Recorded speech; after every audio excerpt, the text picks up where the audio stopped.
Bonjour, bienvenue pour cette nouvelle édition des Rendez-vous de la Doc de l'Institut national de la jeunesse et de l'éducation populaire. Le thème d'aujourd'hui porte sur les maisons sport santé, structuration et enjeux d'un nouvel instrument d'action publique. Les maisons sport santé est un dispositif national récent. Il a été lancé en 2019 pour lutter à la fois contre les inégalités de santé et contre les inégalités d'accès au sport. J'aurai le plaisir d'accueillir Hakim Oualassi, sociologue à l'INJEP. Il viendra nous présenter les principaux résultats de sa recherche qu'il a menée auprès de 30 structures. Il abordera ainsi des aspects sur les bénéficiaires visés, la mise en place des maisons sport santé et le maillage de leur organisation, et les collaborations entre les différents acteurs des maisons sport santé issus des milieux professionnels de cultures différentes. Les travaux d'Hakim Oualassi font l'objet de publications bientôt disponibles sur le site de l'INJEP. Un rapport intitulé Maison Sport Santé, l'émergence et la structuration d'un nouvel instrument d'action publique et une synthèse dans la collection INJEP Analyse et Synthèse qui s'intitule Les maisons sport santé, des enjeux de coordination, de légitimation et de financement. Vous retrouverez ces deux documents en ligne la semaine prochaine sur le site de l'INJEP, www.injep.fr. Vous pouvez trouver déjà une bibliographie sur le thème des sports santé. Elle a été réalisée par la mission Documentation à partir du catalogue Télémac, base de données bibliographiques de l'INJEP. Je vous rappelle que les rendez-vous de la doc durent 1 heure. Ils se termineront par un temps d'échange basé sur vos questions. Le système QR placé en bas de votre écran vous permet d'intervenir dès le début de la séance. Ce sera Augustin Vicard, directeur de l'INJEP, qui animera cette dernière séquence et qui relaiera vos questions auprès d'Hakim Oualassi. Des interventions pourront aussi venir de la salle qui accueille un public restreint. Avant de laisser la parole à Hakim Oualassi, je remercie la mission Valorisation et Diffusion qui organise les rendez-vous de la doc et en assure la diffusion. J'ajoute que cette séance est enregistrée et qu'elle sera rapidement disponible sur le site de l'INJEP. Je vous donne, moi, rendez-vous pour un prochain rendez-vous de la doc à la rentrée. Maintenant, je laisse la place à Hakim Oualassi et je vous souhaite à tous une très bonne séance.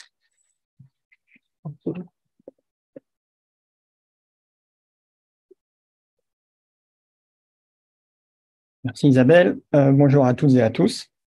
Donc, je vais vous présenter en effet l'étude qui a porté sur l'émergence et la structuration des maisons sport santé comme nouvel instrument d'action publique.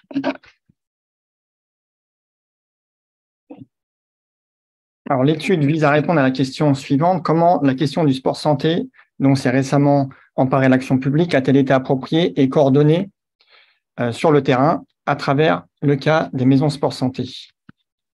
Alors, l'étude repose sur une démarche qualitative par entretien auprès de coordinateurs et coordinatrices de 30 maisons sport santé situées en France métropolitaine.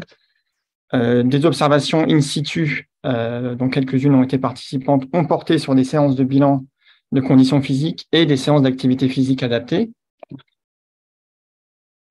Alors, le choix des structures a tenu compte, des maisons sport santé a tenu compte de la diversité de leur localisation géographique.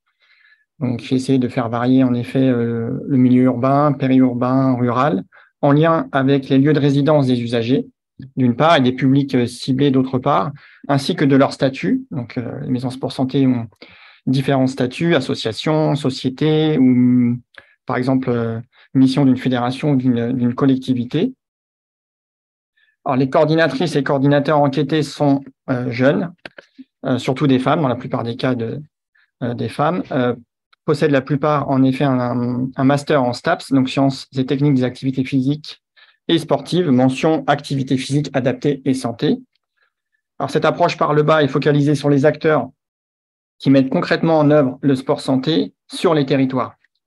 Elle fait apparaître à la fois une cohérence et une diversité des manières dont les acteurs de terrain relaient l'action publique en matière de sport santé au niveau local. Alors, les maisons sport santé, un dispositif d'action publique récent et en plein essor.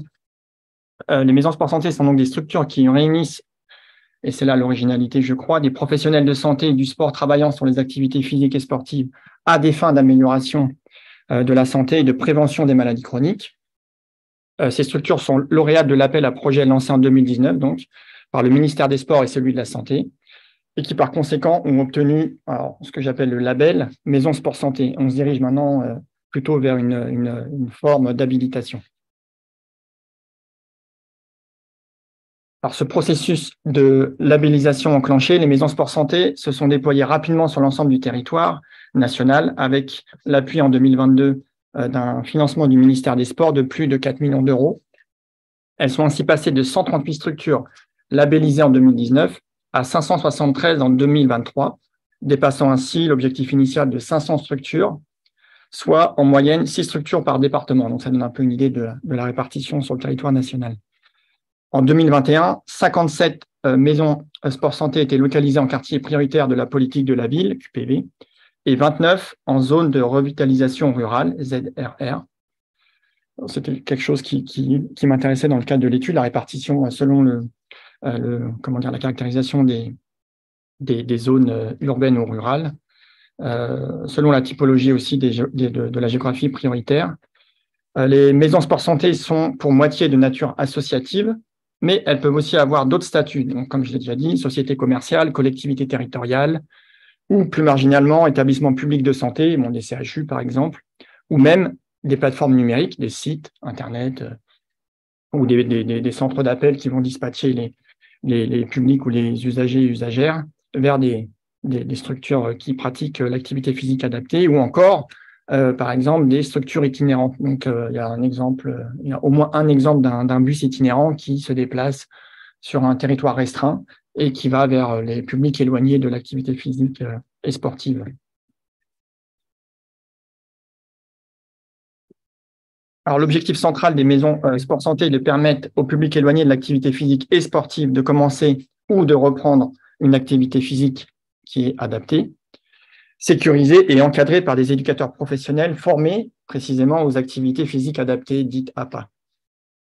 Alors, elles accueillent principalement deux types de publics.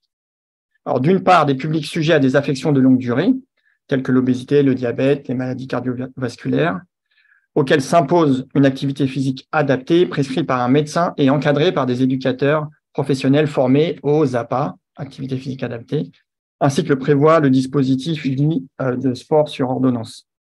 Et d'autre part, donc, deuxième type de public, des personnes sans problème de santé particulier, mais qui n'ont pas pratiqué de sport depuis un certain temps, depuis longtemps, par manque d'appétence ou qui sont éloignées de l'activité physique et sportive, notamment en raison de difficultés économiques et sociales.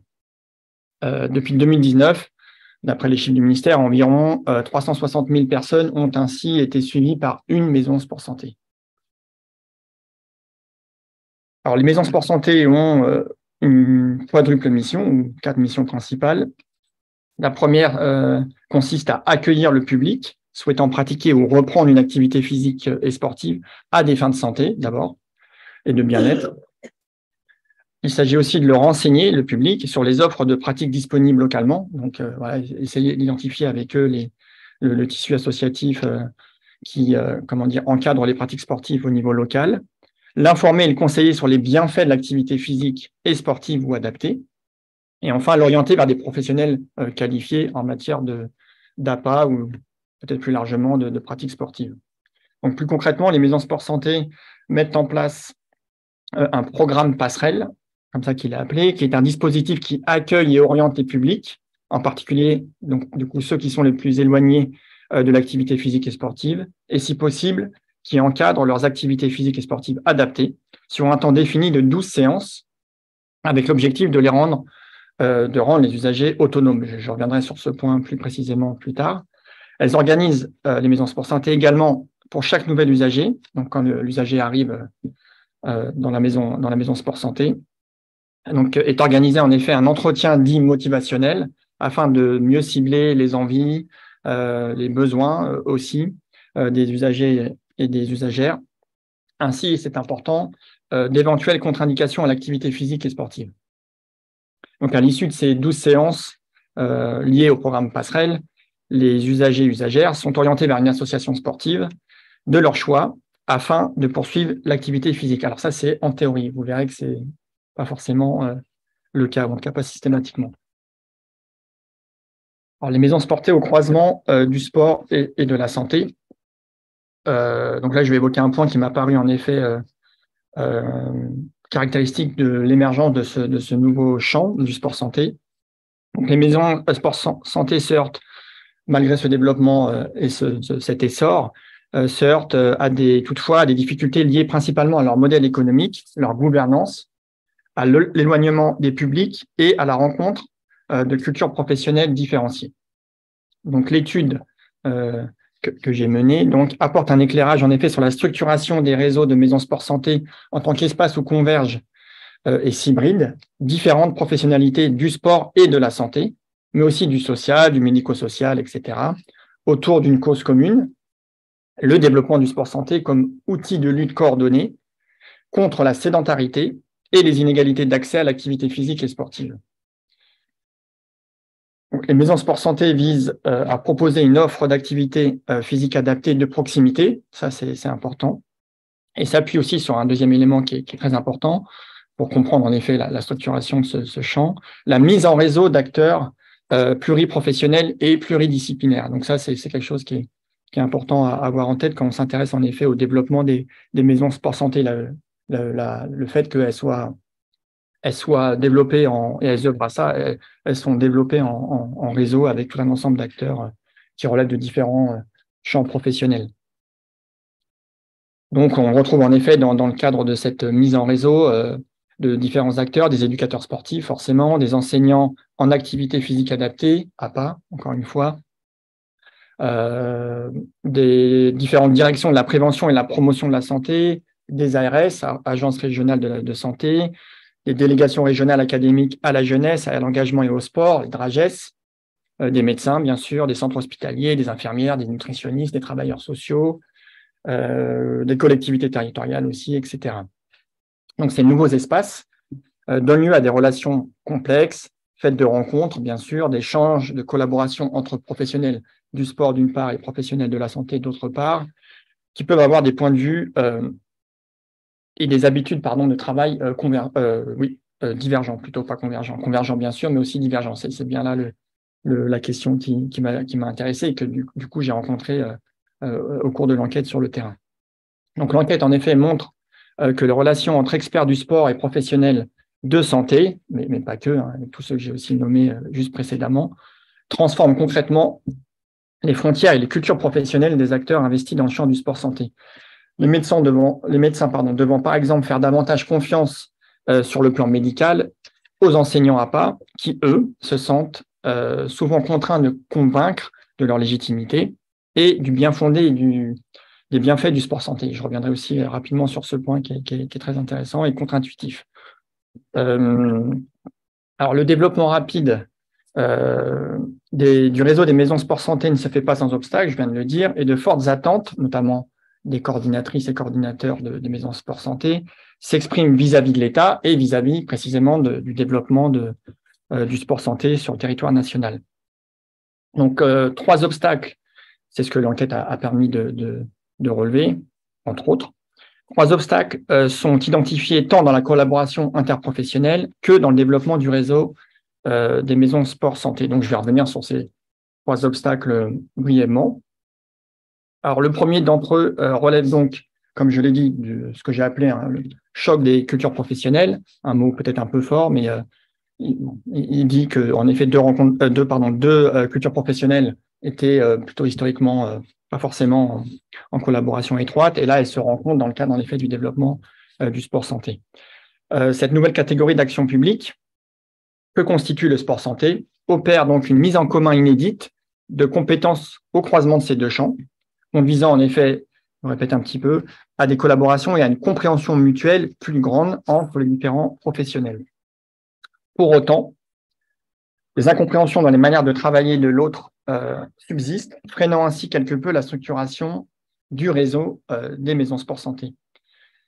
Alors, par exemple, en effet, ce qui a retenu mon attention dans le cadre de l'étude, le dialogue entre médecins et enseignants APA illustre cette difficulté pratique de faire coopérer d'un côté des professionnels de santé dotés de savoirs médicaux, certifiés, après des trajectoires d'études longues, qui posent le diagnostic sur l'état de santé des populations, et d'un autre côté, des groupes professionnels plus variés qui organisent l'activité physique et sportive plus concrètement, disons, donc les éducateurs sportifs ou enseignants APA, dotés quant à eux de savoir-faire pédagogiques liés plutôt aux pratiques sportives, à l'activité physique adaptée. Alors c'est un peu plus complexe, un peu schématique là, mais voilà, c'est pour un peu situer cette rencontre, ce choc des cultures professionnelles. Et en effet, ils ont un parcours dans les études un peu plus court en général que les médecins. Cette difficulté à dialoguer témoigne alors plus largement, en effet, d'une hiérarchisation des professionnalités du sport santé et de rapports de pouvoir qui opèrent dans ce champ émergent. Alors, les coordinateurs des maisons sport santé ont pour principale mission de coordonner donc et de piloter les activités de leur maison sport santé et de gérer le réseau de partenaires, principalement à l'échelle locale. Il et elle témoignent de résistance que certains acteurs du champ médical, notamment, opposent au développement du sport santé. Bon nombre de médecins traitants, médecins de ville, n'étant pas encore totalement convertis à la logique préventive et non médicamenteuse, ça c'est quand même le point de départ du développement du sport santé, ni rassurés, par exemple, à l'idée en effet d'envoyer leurs patientes et patients vers des acteurs qui ne sont pas des professionnels de santé reconnus en tant que tels, comme c'est le cas en effet des éducateurs sportifs et enseignants APA qui travaillent dans les maisons sport santé, entre autres. Donc ce sont ces derniers, les enseignants APA et éducateurs sportifs, ou encore les coordinateurs de maisons sport santé qui sont eux-mêmes des enseignants APA, hein, c'est plus ou moins la même formation, ça varie entre la licence STAPS, mention APA et le master, voilà.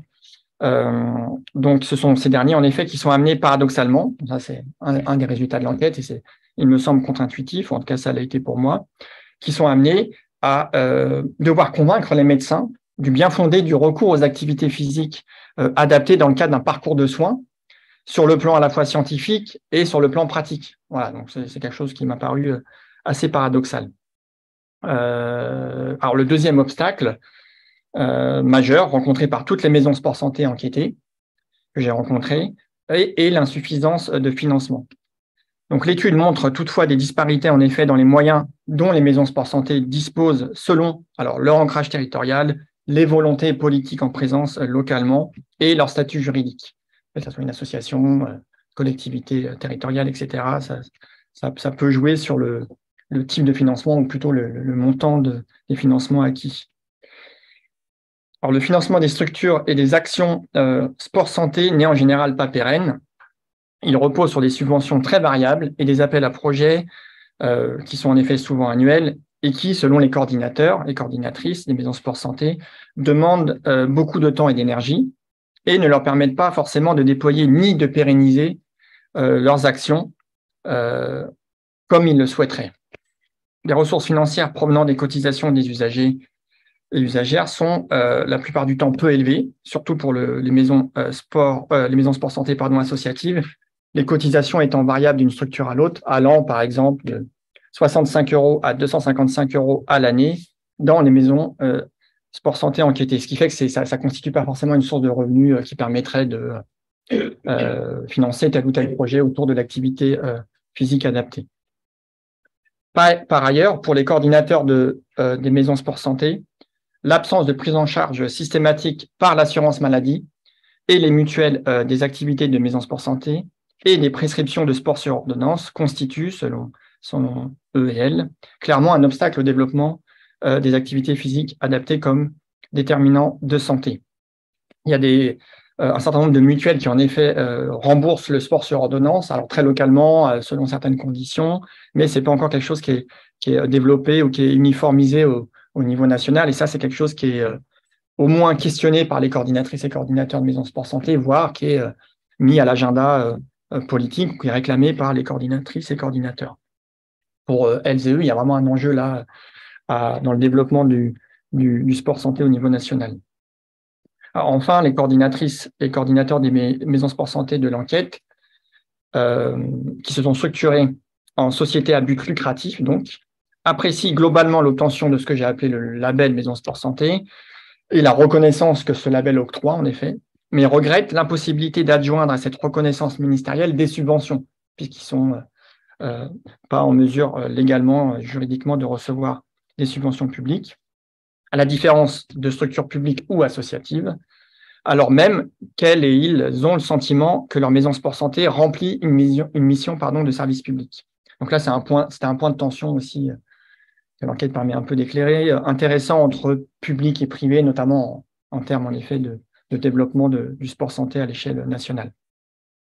Alors enfin, le troisième obstacle est la difficulté à attirer tous les publics. Alors là, c'est un enjeu majeur pour les maisons sport santé, en effet, et c'est ce qui même constitue le cœur peut-être du développement du sport santé, c'est de toucher le maximum de personnes, encore une fois à l'échelle nationale. Donc cette difficulté à attirer des publics, ce qui se traduit notamment par un déséquilibre dans la répartition sexuée des usagers et usagères des maisons sport santé, où les femmes, mais aussi du coup les seniors, prédominent. Donc la plupart des personnes qui se rendent dans des maisons sport santé et du coup qui pratiquent une activité physique adaptée sont d'abord des femmes et aussi des seniors. La plupart des coordinatrices et coordinateurs rencontrés dans le cadre de cette étude estiment, alors là c'est leur regard sur ce point, que la résistance des hommes à s'investir dans ce type de pratique de sport santé encadrée est problématique, en effet, sans qu'ils aient à ce stade trouvé de solution pour remédier à cette difficulté. La raison principale invoquée, c'est le fait que les hommes associent peut-être davantage du coup le sport à la notion de compétition et qu'ils se retrouveraient peut-être moins, ils s'y retrouveraient moins dans le cadre d'une activité physique où précisément la notion de compétition dans une maison sport santé est totalement évacuée. L'idée, c'est pas de venir se confronter à des rivaux, à des adversaires ou à des partenaires, c'est plutôt de centrer sur le développement d'une activité physique adaptée à des fins de santé d'un point de vue individuel, si je puis dire. Alors, la distance géographique, mais aussi symbolique en termes de représentation, de ce que ça peut représenter pour les individus, les acteurs, disons, qui peut séparer précisément les publics du sport santé comme notion et champ d'activité et des maisons sport santé, a été identifié comme un obstacle considérable par les coordinatrices et coordinateurs de structures qui, eux, tentent en effet de surmonter cet obstacle. Ils tentent de surmonter le fait que les publics sont soit éloignés de la notion de sport santé, ce que ça peut représenter, ou soit en effet ce qu'implique en termes de représentation le sport santé. Ce n'est pas tout à fait la même chose que le sport ou l'activité physique ou l'activité sportive. Donc, les enseignants en activité physique adaptée œuvrent donc à la fois les coordinatrices, coordinateurs, mais aussi les éducateurs sportifs, comme ils peuvent aussi être appelés dans les maisons sport santé, œuvrent à déconstruire. Donc, ça demande tout un travail de déconstruction pédagogique auprès des publics dans différentes situations localement, dans le cas, par exemple, d'un événement de type forum des associations, il y a des rencontres avec les publics, etc. Donc, ils œuvrent à déconstruire les représentations négatives du sport. Alors, il faudra mettre des guillemets à toutes ces catégories, du sport chez des publics souvent marqués, en effet, comme je l'ai dit à l'instant, par la dimension compétitive ou scolaire du sport, ou peu enclin à prendre soin d'eux. Donc, il y a un peu ces deux aspects. Alors, enfin, les coordinatrices et coordinateurs de maisons sport santé témoignent donc de leur difficulté à capter les publics, donc des quartiers prioritaires de la politique de la ville, qui seraient moins disposés à prendre soin d'eux, en effet, ou encore davantage préoccupés, et là, comment dire, ça paraît peut-être un peu plus, moins contre-intuitif par leurs conditions de vie précaires, et donc moins en effet portés à vouloir développer leur santé, quoique ça se discute probablement. Les coordinateurs évoquent aussi la difficulté à faire venir les habitants de zones rurales, confrontés pour leur part, alors plutôt, et pas que, mais plutôt à la distance géographique, à l'isolement ainsi qu'aux difficultés de transport entre leur domicile et les maisons sport santé. Ce qui ne veut pas dire que ces publics ne sont pas confrontés, eux aussi, évidemment, à des difficultés sociales et économiques.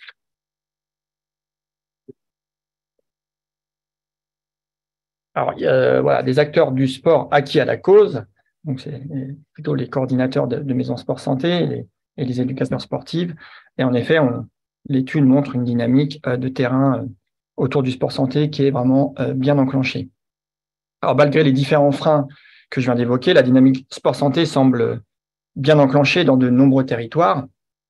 Ce sont très souvent les publics, ça aussi c'est quelque chose qui m'a paru contre-intuitif, qui font la démarche, d'après différents enquêtés, de demander à leur médecin traitant de leur prescrire du sport sur ordonnance, plutôt que l'inverse, donc plutôt que le médecin qui prescrit du sport sur ordonnance à leurs patients-patientes, et donc il les enverrait vers des maisons sport santé.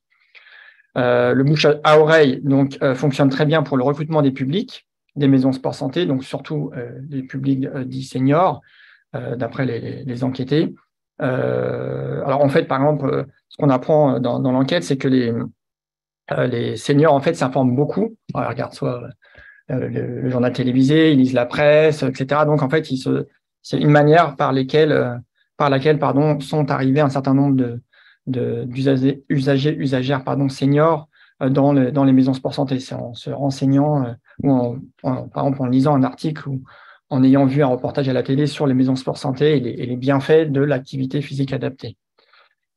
Donc, une fois inscrite, ça aussi, pareil, ça m'a paru plutôt contre-intuitif. Les usagers et usagères ont du mal à quitter le dispositif, donc le fameux programme passerelle qui est censé en effet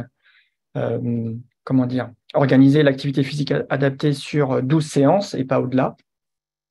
Alors, ils ont du mal, les usagers et usagères, à quitter le dispositif, alors pour des raisons assez simples, finalement. En tout cas, c'est les raisons qui sont invoquées au cours de l'enquête, parce qu'ils et elles ont trouvé au sein de la maison sport santé un lieu de sociabilité plaisant. Donc, c'est des choses assez simples qui sont bien identifiées en sociologie. Les structures, donc, en effet, maison sport santé sont en quelque sorte victimes de leur succès. Et si certains coordinateurs et coordinatrices ou enseignants APA pensent que cette envie des usagers de ne plus aller pratiquer de l'APA dans une autre structure que la maison sport santé est une particularité de leur maison sport santé, en fait, l'étude, qui reste qualitative, montre quand même qu'en fait, c'est le cas pour la plupart des maisons sport santé. Donc, voilà, on peut vraiment dire que les maisons sport santé sont victimes de leur succès. Donc, plusieurs des coordinatrices des maisons sport santé réfléchissent à un parcours de sortie du dispositif. Donc, ça aussi, c'est assez paradoxal. Ou alors, en ont plus marginalement déjà établi un. Donc, l'idée, c'est de convaincre en effet les usagers et usagères qui sont allés au-delà du programme passerelle et qui restent à l'année, finalement, pratiquer une activité physique adaptée au sein de la maison sport santé, de les convaincre en effet d'aller dans une association sportive plus traditionnelle pour aller pratiquer l'activité physique, le sport qui leur plaît, quoi, et de rester, si possible, pratiquer au sein de cette association locale. Donc voilà, les maisons sport santé n'ont pas en effet vocation à accueillir les publics sur du long terme, année après année, comme c'est le cas des associations sportives. L'idée, c'est vraiment de rendre, c'est un des objectifs centraux du programme de développement du sport santé, notamment dans le cadre des maisons sport santé, c'est de rendre les publics autonomes en matière d'activité physique et sportive. Alors, plusieurs professionnels, en effet, pratiquent, comme je l'ai déjà dit, à cette dynamique de développement du sport santé à l'échelle nationale. Ils œuvrent surtout au niveau local. Alors, les enseignants en activité physique adaptée, des éducateurs sportifs, des professionnels de santé tels que les médecins du sport, surtout, mais pas que. Beaucoup aussi de spécialistes hospitaliers, des cardiologues, des oncologues, etc.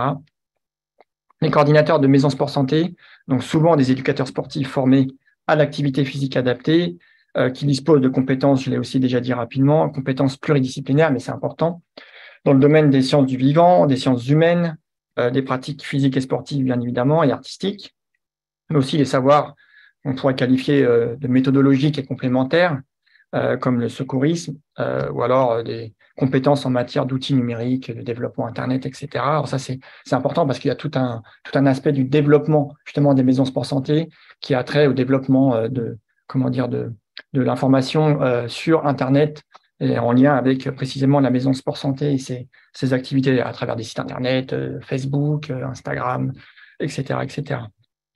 Donc, toutes ces compétences que je viens d'énumérer, pluridisciplinaires, confèrent aux enseignants APA, éducateurs sportifs, et du coup aux coordinatrices et coordinateurs des maisons sport santé, des ressources cruciales pour participer à l'émergence d'un champ professionnel hybride, donc sport santé, un sport et santé, et d'un cadrage commun, du coup, aux acteurs des champs sportifs et de la santé. Convaincus du coup des bienfaits de l'activité physique adaptée et de l'urgence à lutter contre les méfaits de la sédentarité, les coordinateurs des maisons sport santé rencontrés pour l'enquête, dans le cadre de l'enquête, ont affirmé une forte volonté de promouvoir et développer localement le sport santé à partir de leur maison sport santé et de leur réseau pluriprofessionnel. Alors, peut-être pour conclure, donc on peut dire, sur la base en effet des observations et des entretiens qui ont été menés dans le cadre de cette étude, qu'on observe ainsi la naissance d'une nouvelle organisation conjointe des soins et des activités physiques et de nouvelles pratiques professionnelles en réseau, ça c'est assez important, qui permettent une prise en charge et des interventions de proximité, pareil, élément très important, auxquelles participent les maisons sport santé. L'enquête montre que les coordinatrices et coordinateurs de maisons sport santé rencontrés ont bien intégré ce changement de perspective, donc passant d'un traitement, disons, curatif de différentes pathologies à un modèle un peu plus préventif et non médicamenteux par le biais de l'activité physique adaptée, et tente d'en convaincre le plus grand nombre, plus particulièrement les médecins traitants, qu'ils jugent en majorité trop occupés pour prendre part aux activités des maisons sport santé, voire pour certains réfractaires ou mal informés. Et en même temps, en effet, il y a un grand nombre de maisons sport santé, toutes les maisons sport santé rencontrées, qui développent bien évidemment des relations, notamment là professionnelles, très fortes et très fructueuses avec des médecins, ça c'est bien évident. Mais il y a par ailleurs un certain nombre d'obstacles, de problèmes de ce point de vue-là. Le cas des maisons sport santé illustre enfin la complexification des configurations d'action publique que j'ai essayé de montrer, et ce qui est peut-être plus visible dans le rapport. Donc peut-être que je vous renvoie ici au rapport et aux 4 pages qui est tiré de ce rapport et qui sera bientôt disponible aussi en effet. Donc le cas des maisons sport santé illustre la complexification des configurations d'action publique et les logiques de coproduction d'action publique, de l'action publique à différentes échelles, marquées par des compromis à l'échelon régional, donc en effet dans le cadre du réseau des maisons sport santé ou de plusieurs maisons sport santé, et par une frontière poreuse, comme j'ai un peu dit précédemment, entre public et privé. Le fait qu'il y ait des structures publiques et privées, voilà, ça reconfigure un certain nombre de choses de ce point de vue-là. La mise en réseau des maisons sport santé donne lieu à des coopérations donc jugées fructueuses par les coordinateurs des maisons sport santé entre professionnels issus de différents secteurs, alors sport et santé, mais pas que, hein, j'ai parlé de social, de médico-social, etc., mais aussi en effet à des difficultés, comme je l'ai évoqué, notamment des coopérations entre médecins généralistes et enseignants APA dans la perspective du développement du sport santé. Voilà, je vous remercie de votre attention et je laisse donc en effet la place aux questions dans l'espace, je crois, Q et R sur le site internet. Merci Hakim. Je prends place. Je suis Augustin Vicard, le directeur de l'INGEP, et je vais avoir le plaisir de relayer les questions que vous avez déjà commencé à poser. Je voulais vous dire qu'il ne faut pas hésiter à continuer à poser des questions, évidemment, que je continuerai à relayer. Merci Hakim pour cette présentation très riche. Alors, première série de questions qui visent à mieux comprendre ce qui se passe dans les maisons sport santé. Et notamment Romain Gron, qui est CTS d'athlétisme, qui demande qui réalise l'entretien motivationnel que passent, si je comprends bien, les usagers au moment d'arriver dans la maison sport santé, et en quoi consiste cet entretien motivationnel. Alors, en effet, l'entretien motivationnel est réalisé principalement par les enseignants APA. Alors, il y a les coordinatrices et coordinateurs, en effet, sont des coordinateurs. Donc, ils coordonnent et pilotent les différentes activités, mais ils sont aussi, et peut-être avant tout d'ailleurs, des enseignants APA eux-mêmes. Donc, ils peuvent être aussi amenés, en effet, à réaliser cet entretien motivationnel. Donc, l'objectif principal de cet entretien motivationnel est de cibler, comme je l'ai dit peut-être un peu trop rapidement, les besoins et les envies des usagers et usagères qui arrivent à la maison sport santé, et les contre-indications, en effet, s'il y en a, médicales vis-à-vis de l'activité physique et sportive adaptée à différentes situations. Donc, en fait, en moyenne, ça dure à peu près 1 heure, je crois. Il y a toute une série de questions qui sont liées, alors d'abord, en effet, aux, disons, caractéristiques sociales des usagers et usagères, forcément l'âge, etc. Ensuite, on en vient peut-être assez rapidement comment dire, oui, aux éventuelles pathologies ou, comme j'ai dit, contre-indications médicales. Et ensuite, ce qui est souvent fait, c'est les envies en matière de pratique sportive. Est-ce que la personne a envie de pratiquer ou alors est-ce qu'elle a des préférences, je sais pas moi, en matière de sport qui la pousserait à pratiquer davantage du renforcement musculaire, des étirements, du foot, du basket. Voilà. Donc, avec l'idée, en effet, de pouvoir mettre en place un programme alors sur les 12 séances qui permettrait de répondre à ces besoins et éventuellement qui permettrait, au-delà du programme, passerelle, de commencer à réfléchir vers quelle association sportive on orienterait cet usager ou cette usagère. Voilà, si c'est le basket, en effet, on l'orientera plutôt vers le club de basket local. Très bien. De la même façon, il y a une question qui porte sur le rôle des coordinateurs, coordinatrices de maisons sport santé. Est-ce qu'ils font uniquement de la coordination? Est-ce qu'ils sont aussi éducateurs? Quel est leur rôle exact au sein des maisons sport santé? Oui, alors les coordinatrices, coordinateurs, donc en effet, comme je l'ai dit, la plupart sont jeunes, ceux que j'ai rencontrés en tête, mais pas forcément des jeunes à l'échelle, ce sera à vérifier, à l'échelle de toutes les maisons sport santé. Donc, la plupart détiennent un master en STAPS, donc en mention APA, donc activité physique adaptée, APAS, bon, activité physique adaptée santé. Donc, ils ont des compétences, en effet, en matière disons, de coordination, de pilotage de différentes structures.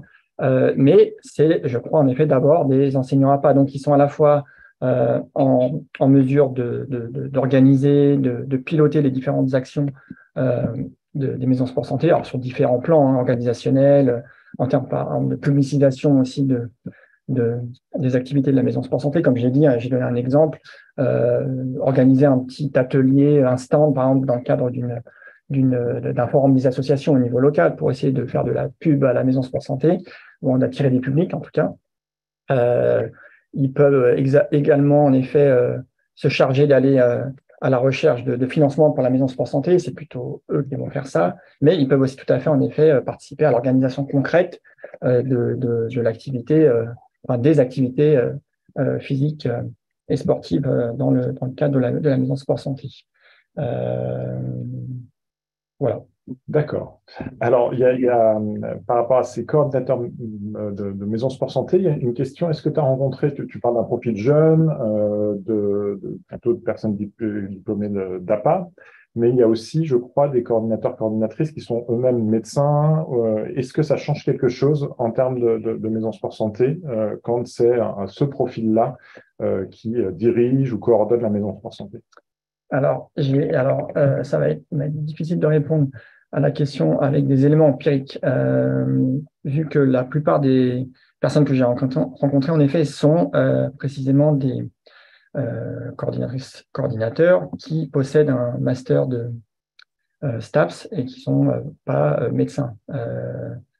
Donc, je n'ai pas forcément d'éléments empiriques précis à rapporter là-dessus. Alors, je peux donner peut-être un exemple qui viendrait contraster peut-être, mais je ne sais pas si ça va répondre totalement à la question, mais j'ai en tête l'exemple d'une coordinatrice de maison sport santé. Alors, c'est plutôt dans le milieu rural, c'est pour mettre le contexte, mais je ne sais pas si ça a vraiment une incidence sur ce que je vais dire, qui avait en effet, alors qui était la coordinatrice de la maison sport santé et qui en même temps animait des séances d'activité physique adaptées. Et en fait, au cours d'une séance d'activité physique, elle a été en mesure de repérer une usagère qui finalement, alors du coup le diagnostic a été posé après, donnait des signes d'un diabète. Et du coup, en fait, elle a fait tout un ensemble de mesures. Je pense que mesures d'insuline, par exemple, il y avait des signes qui laissaient penser que la personne serait peut-être diabétique. Et en effet, a été détectée par la suite, alors par un médecin du coup, mais le fait que la personne en effet était atteinte de diabète et que voilà, l'activité, en fait, elle était très essoufflée, je crois, dans mes souvenirs. je crois que je le mentionne cet exemple dans le rapport, donc il y a davantage de détails empiriques. Voilà, donc c'est pour dire que voilà, il y a pas forcément de lien direct avec la question, mais pour dire voilà que ça peut donner lieu à différentes modalités d'organisation de l'activité physique adaptée. Le fait qu'on soit un médecin ou au contraire un enseignant à part. D'accord. Alors, pour continuer sur cette lancée-là, de bien comprendre le lien entre les maisons sport santé et puis le monde médical de façon générale, il y a un certain nombre de questions autour du lien entre les CPTS, vous savez, qui se sont lancés pour structurer les réseaux médicaux et de santé au niveau local. Et savoir si tu avais observé des liens déjà dans certaines des MSS avec justement ces PTS. En tout cas, il y a un certain nombre de personnes qui nous écoutent, qui nous disent qu'il faudrait sans doute développer ces liens et faire en sorte que les CPTS aient des liens forts avec les MSS. Oui, alors en effet, comme je l'ai un peu dit, j'ai énuméré un certain nombre d'acteurs qui étaient impliqués dans les réseaux, Maison Sport Santé et le développement. Donc en effet, il y avait tout un ensemble d'acteurs et les acteurs que vous avez mentionnés.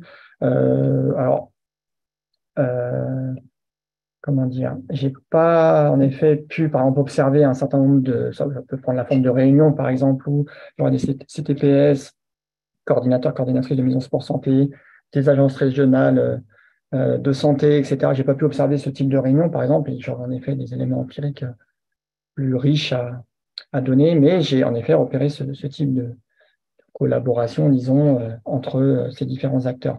En fait, comme je l'ai un peu dit, donc là, peut-être que ça me permet de détailler, les coordinatrices et coordinateurs, en effet, sont d'une part convaincus de l'intérêt à développer le sport santé et alors ont des attentes très fortes, en effet, vis-à-vis de l'État pour, selon eux, peut-être mieux coordonner justement alors, au niveau national, mais avec les maisons sport santé et leur réseau, mais avec, en effet, des retombées au niveau local. Donc, selon eux, il y a en effet une sorte de déconnexion entre une volonté affirmée par le haut de ce développement et peut-être voilà, des ajustements à faire par le bas, voilà, dont ils mesurent en effet quelques effets, et notamment en effet peut-être des difficultés à communiquer avec différents acteurs.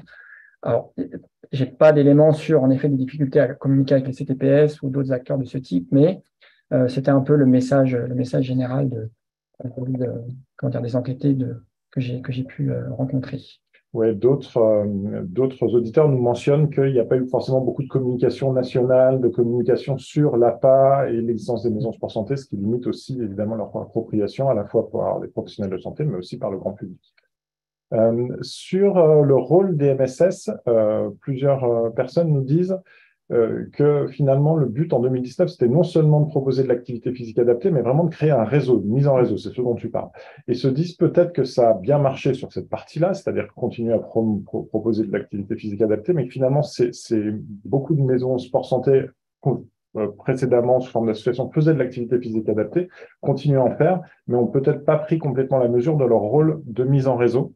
Est-ce que, de ce point de vue-là, il y a vraiment un avant et un après 2019 sur la mise en réseau et donc ce que tu disais aussi, c'est-à-dire comment on fait à la sortie du dispositif APA pour aller chercher d'autres professionnels. Alors oui, alors en effet, moi, je suis pas sûr. En tout cas, c'est pas ce que j'ai observé. Encore une fois, avec l'approche qualitative, c'est des choses qui sont à nuancer, mais j'ai pas eu l'impression que les coordinatrices et coordinateurs n'avaient pas pris totalement la mesure du fait qu'ils avaient comme mission, en tout cas, de développer le sport santé en réseau. En tout cas, c'est presque l'inverse que j'ai observé. Il me semble plutôt qu'ils ont été confrontés à un certain nombre d'obstacles qui, en effet, les ont empêchés peut-être d'aller plus avant dans le développement du sport santé en termes de réseau. Alors, en effet, alors ce qu'on peut aussi dire peut-être, c'est que il y a le fait que je pense que ça c'est important, c'est le label Maison Sport Santé, disons, les structures Maison Sport Santé sont une création récente. Donc, il y a tout un travail, je pense, assez important de la part des Maisons Sport Santé, si on les prend individuellement, en effet, se structurer, se développer, se faire connaître, et précisément essayer de développer son réseau. Moi, je pense que c'est en effet plutôt des difficultés. Donc, je pense qu'il y a ce travail-là, et comme en effet, c'est assez récent, je pense que c'est pas évident de parvenir en effet à créer tout un ensemble de capillarité, j'allais dire, au niveau local avec différents acteurs. Donc, je pense que ça demande en effet un travail énorme et que, voilà, je pense que c'est plutôt les obstacles rencontrés que le manque ou l'absence de prise de conscience de la part des acteurs au niveau local. Moi, c'est plutôt l'inverse que j'ai observé. C'est vraiment une forte volonté de développement, en effet, à partir de la maison sport santé et en réseau, aller chercher des partenariats et attirer. Alors, et aussi, en effet, les deux vont ensemble attirer des publics au niveau local. Donc, je comprends moins comme tête de pont que comme porte d'entrée, d'une certaine manière. C'est un peu comme ça que les coordinateurs, coordinatrices que tu as rencontrés se vivent, alors peut-être qu'il y avait l'idée aussi que ce soit des têtes de pont au niveau local. Je crois que un de nos auditeurs nous dit qu'il y a quand même aussi un problème de financement. On parlait du financement pérenne, autant il y a du financement sur le développement de l'APA, peut-être moins sur le temps de coordination, et on sait tous que le temps de coordination, c'est on ne connaît pas le résultat à la fin, et c'est beaucoup de temps, donc il y a aussi peut-être une difficulté de ce côté-là.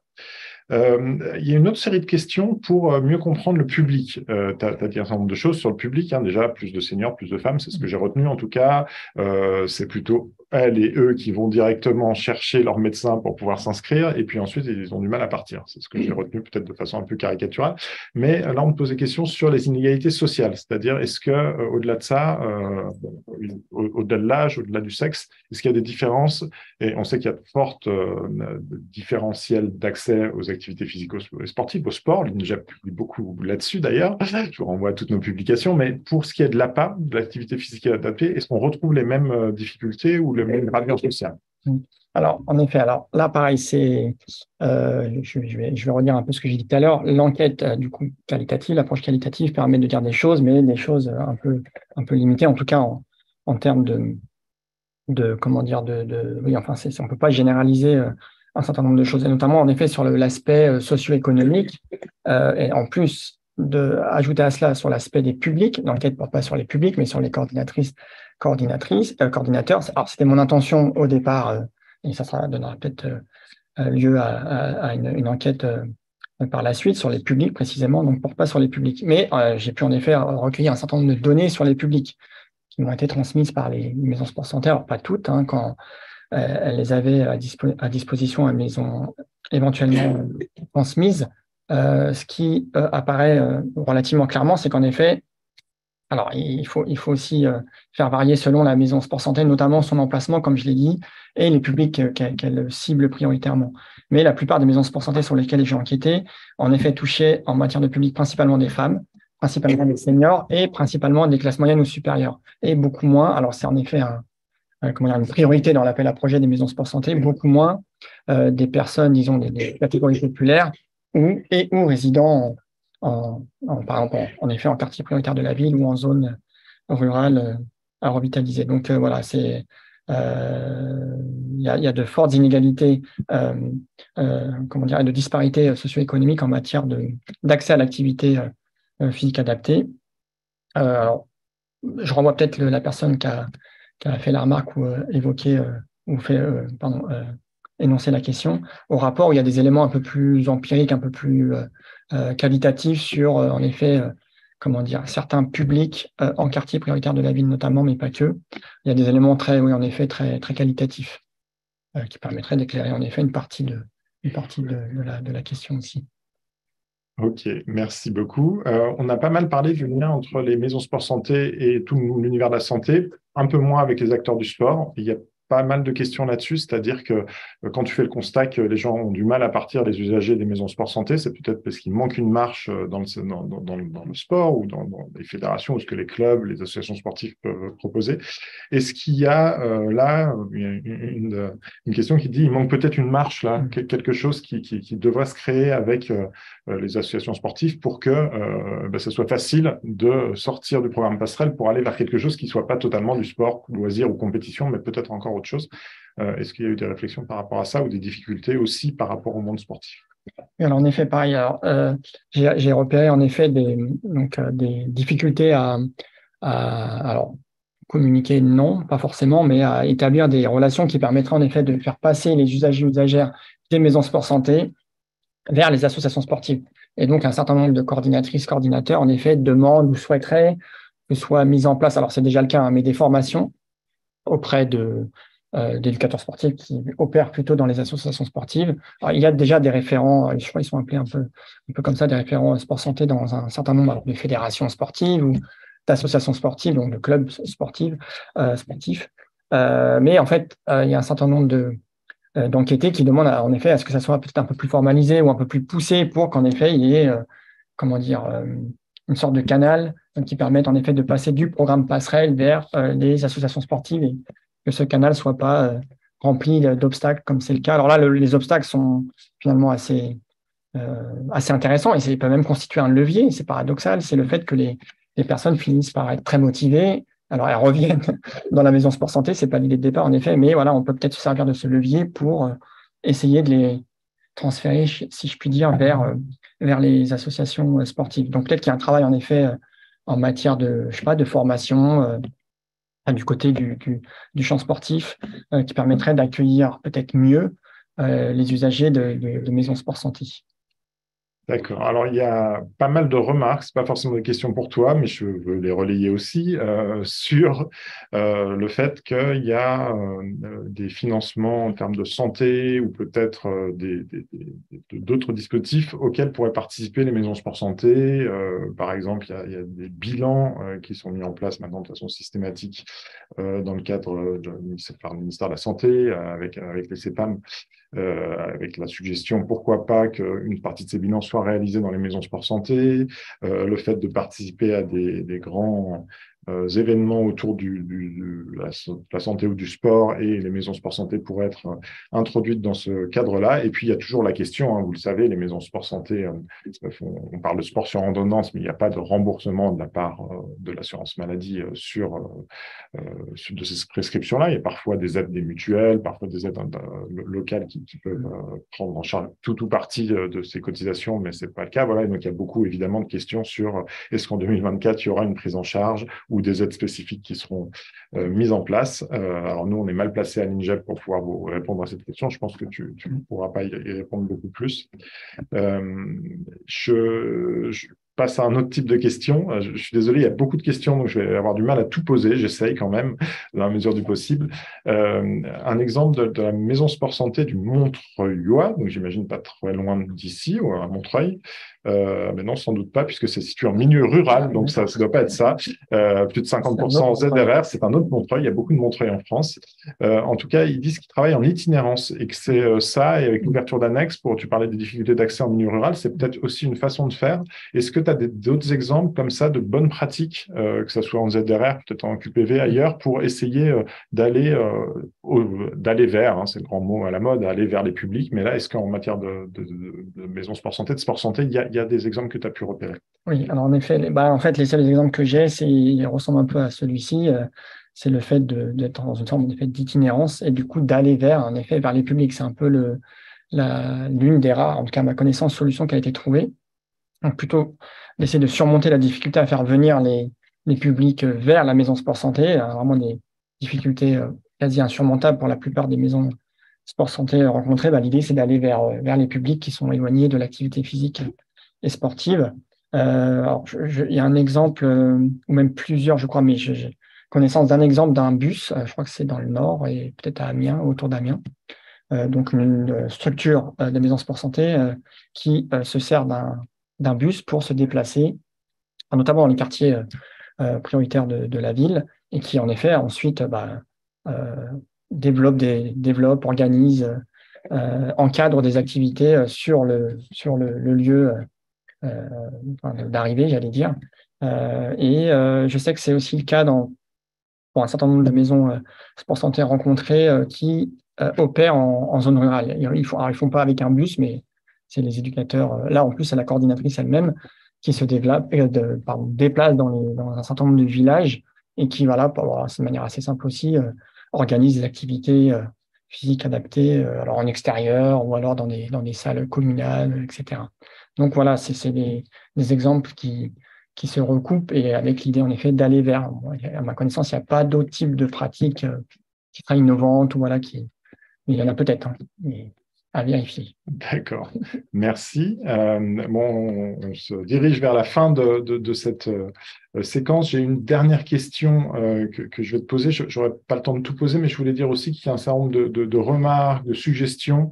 Donc, nous, on va les garder. Et puis, cette étude, elle a été présentée déjà au ministère des Sports. Et donc, je pense qu'on fera le relais aussi de ces questions, de ces suggestions dans ce cadre-là. Je voulais juste le dire, même si je n'ai pas le temps là d'en parler, tout évoquer.